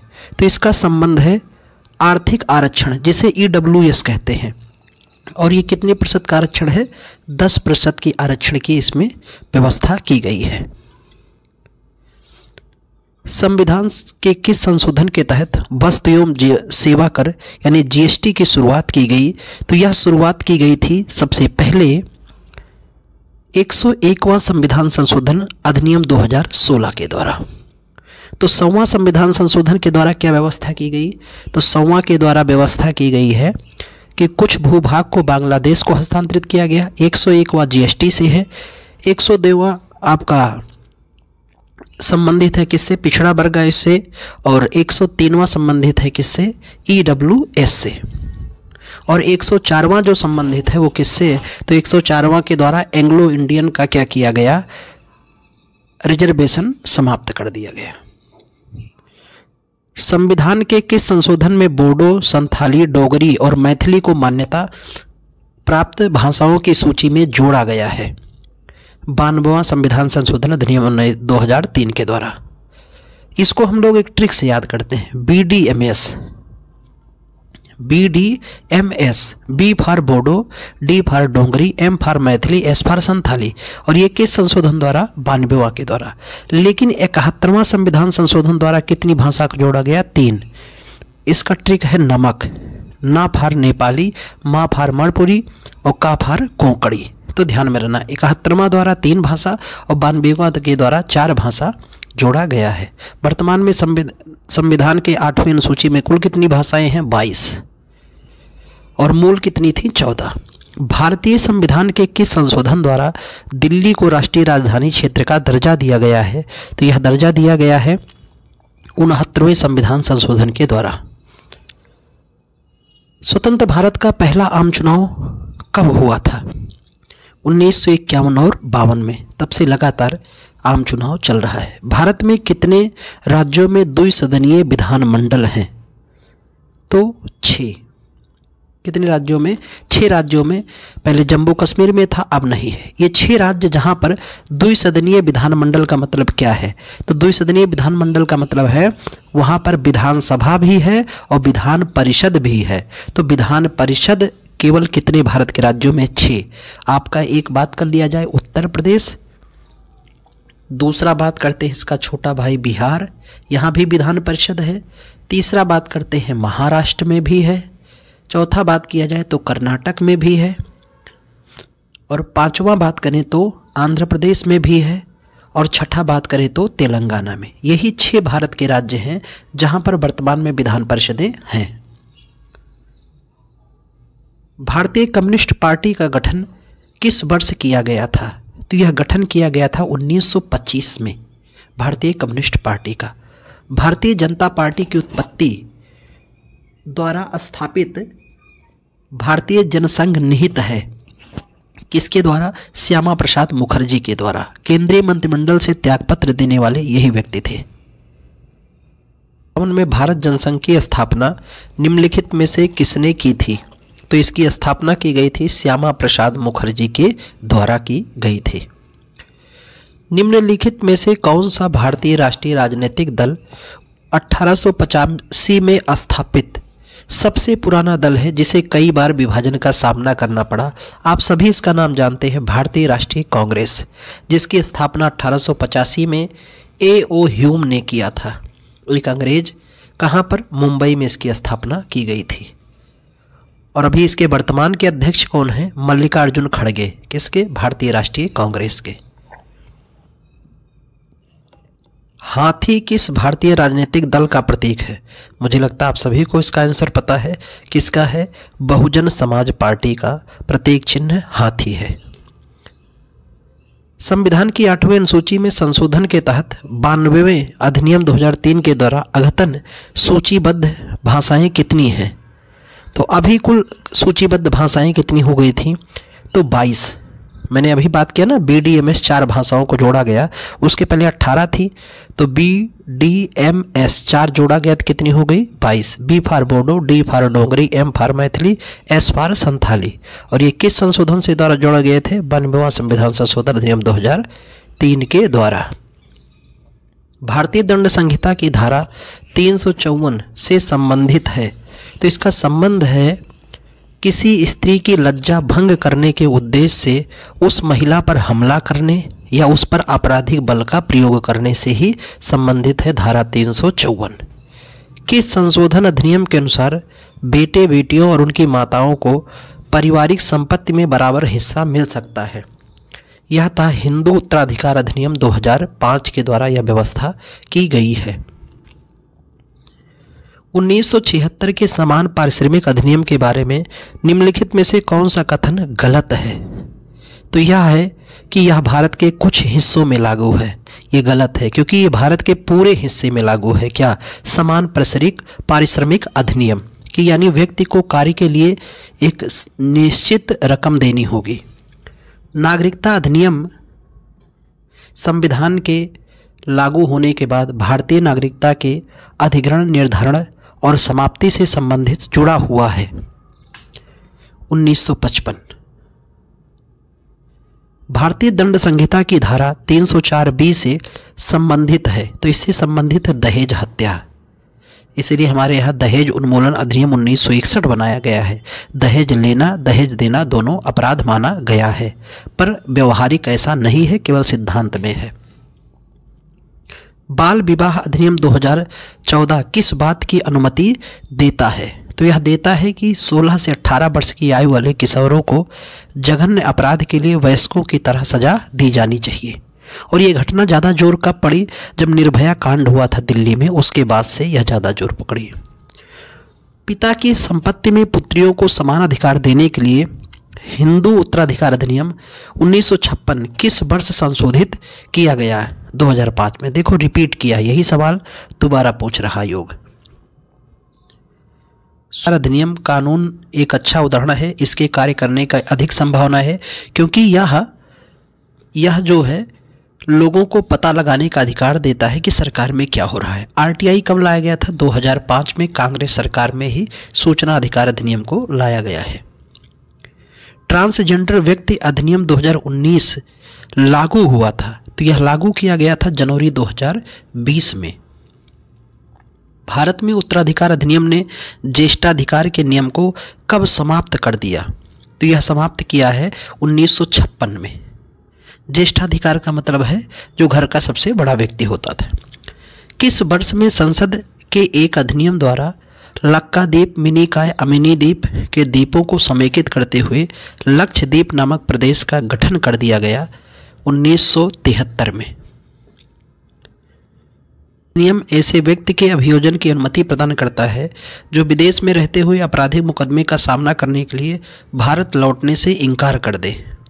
तो यह है भगोड़ा अपराधी अधिनियम 2018। आज देखो बड़े बड़े भगोड़े देश छोड़ चुके हैं, नीरव मोदी, विजय माल्या जैसे लोग। भारतीय जीवन बीमा निगम अधिनियम संसद द्वारा कब पारित किया गया था? तो यह किया गया था 1956 में, और इसी समय राज्य पुनर्गठन अधिनियम भी पारित किया गया था। भारतीय दंड संहिता की किस धारा के तहत ताक झांक एक अपराध माना गया है? धारा 354C के तहत। इसलिए कहीं ताक झांक मत करना, नहीं तो जाओगे। किस धारा की 20 मानसिक रोग से ग्रस्त व्यक्ति को सम्मान के साथ जीने का अधिकार देता है? ये कौन से अधिनियम में ऐसा व्याख्या किया गया है? मानसिक स्वास्थ्य देखभाल अधिनियम 2017। सूचना का अधिकार अधिनियम 2005 को छोड़कर संपूर्ण भारत में लागू किया गया है, तो कहाँ को छोड़कर? जम्मू कश्मीर में। ये पहले था पर अब सभी जगह लागू है। मोटर वाहन अधिनियम 2019 के अनुसार शराब के नशे में वाहन चलाना अपराध है। दूसरी बार की अवधि तक के कारावास और जुर्माने से यह दंडनीय है। कितने वर्ष के लिए बताया गया है? 2 वर्ष के लिए। दंड संहिता की धारा 510 के अनुसार एक शराबी व्यक्ति द्वारा सार्वजनिक रूप से दुराचार करने की सजा साधारण कारावास के साथ दंडनीय है, जो कि 24 घंटे तक बढ़ाई जा सकती है। यह जुर्माने की राशि कितने तक बढ़ाई जा सकते हैं? इन दोनों के साथ दंडित किया जा सकता है। तो ये दंडित किया जा सकता है 10 तक, यानी रुपए 10 तक बढ़ाया जा सकता है जुर्माने की राशि। भारतीय दंड संहिता की कौन सी धारा महिला की सहमति के बिना गर्भपात करने के लिए अपराध से संबंधित है? तो यह है धारा 313, सबसे बड़ा अपराध इसे माना गया है। भारत में अधिनियमित जमा योजना प्रतिबंध अधिनियम किस वर्ष लागू किया गया था? 2019 में यह लागू किया गया। शस्त्र और गोला बारूद रखने, उसके उपयोग को नियंत्रित करने वाला शस्त्र अधिनियम किस वर्ष में पारित किया गया था? 1959 में पारित किया गया था। भारतीय संसद द्वारा भगोड़ा आर्थिक अपराधी अधिनियम कब पारित किया गया? 2018 में। राष्ट्रीय खाद्य सुरक्षा अधिनियम किस वर्ष पारित किया गया है? 2013 में पारित किया गया है राष्ट्रीय खाद्य सुरक्षा अधिनियम। दिए गए वर्ष के उपभोक्ता संरक्षण अधिनियम के स्थान पर उपभोक्ता संरक्षण विधेयक 2018 को पारित किया गया है। इसके स्थान पर 1986। और उपभोक्ताओं को कितने अधिकार हैं? आइए देखिए। एक प्रचार पहले आता था, जागो ग्राहक जागो। आपको सुरक्षा का अधिकार, सूचना का अधिकार, चयन का अधिकार, क्षतिपूर्ति निवारण का अधिकार व उपभोक्ता शिक्षा का अधिकार है। यानी कोई सामान खरीदने से पहले उसकी मोल भाव, गुणवत्ता, उसकी मात्रा सब कुछ जानने का आपके पास अधिकार है। भारत संसद में दिवाला और दिवालियापन संहिता विधेयक किस वर्ष पारित किया गया था? 2018 में पारित किया गया था।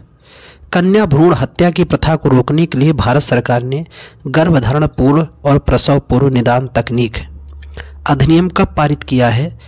1994 में यह पारित किया गया। किस वर्ष माता पिता और वरिष्ठ नागरिकों का संरक्षण और कल्याण अधिनियम लागू किया गया था? 2007 में लागू किया गया था।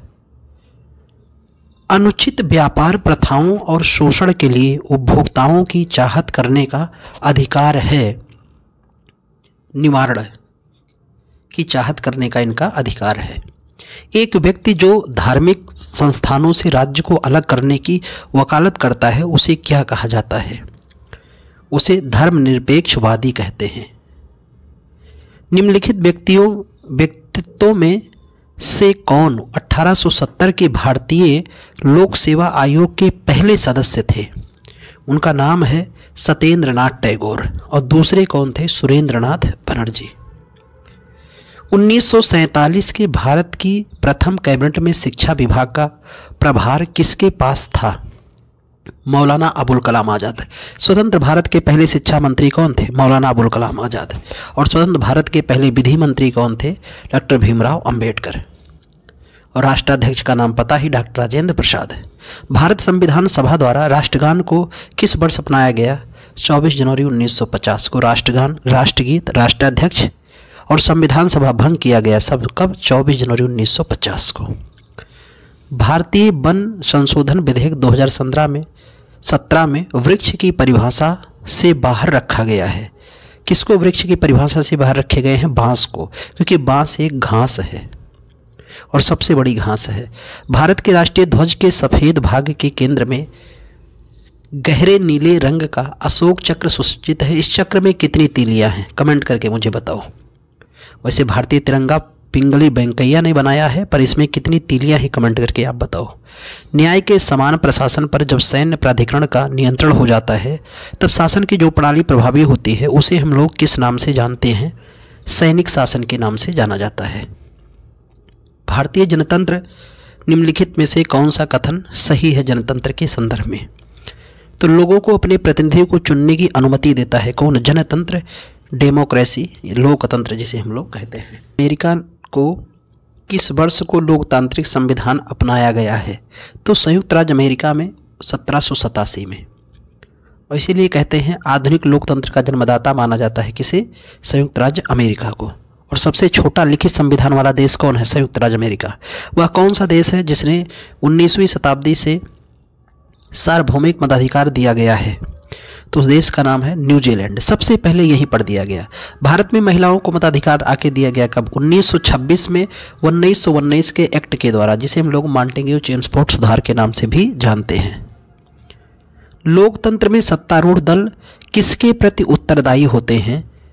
लोगों के प्रति, यानी जनता के प्रति। तो लोकतंत्र सबसे बेहतर माना जाता है। जनता का शासन जनता के द्वारा जनता के लिए चलाया जाए।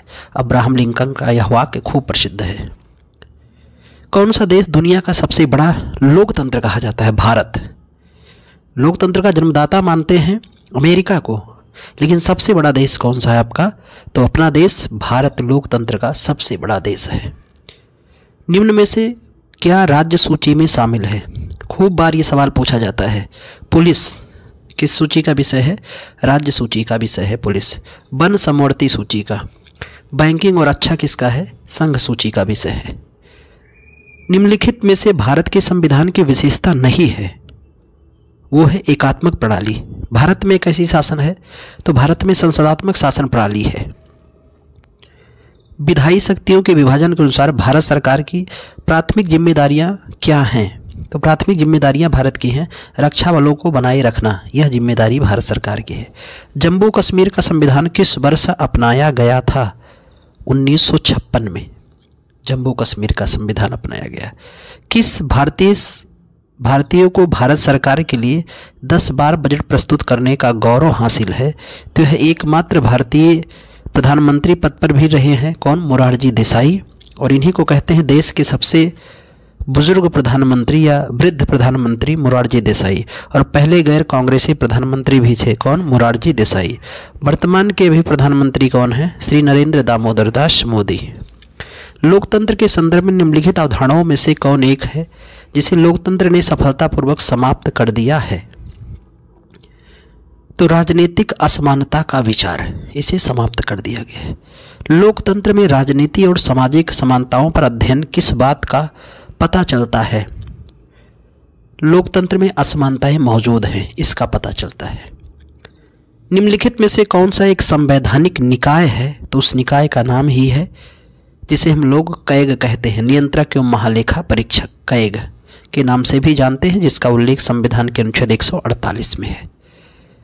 इसमें से केंद्र सरकार के साथ साथ राज्य सरकारें भी सरोकार परिलक्षित होते हैं। किसमें? तो आप सभी जानते हैं समवर्ती सूची में। तो समवर्ती सूची में केंद्र सरकार और राज्य दोनों कानून बनाते हैं। तो संघ सूची में मूल कितने विषय थे?